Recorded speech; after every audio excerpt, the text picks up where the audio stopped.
Ito ang board ng 8504 ng Mega Vision. Ituturo ko sa inyo guys kung paano ito i-repair. Ito guys, oh. Ito ang board niya. Ito ang CPU. Ito ang RAM IC. Ito ang memory. Yung inverter niya patungong hard disk.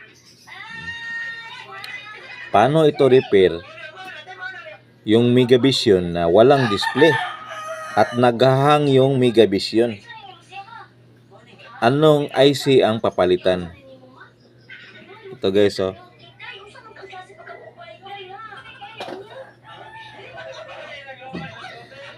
Kung masisira yung Mega Vision nyo guys, yung 8504 at wala na siyang display, ito yung papalitan nyo. Yung dalawa na to, ito ang tinatawag na RAM IC.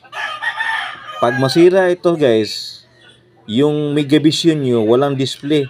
At saka diba yung mayroon ding problema sa Mega Vision na naghahang yung display niya, Mega Vision lang. At may line sa baba. O, ito yun. Palitan nyo itong dalawa. Okay na yung Mega Vision mo pag mapalitan nyo ito.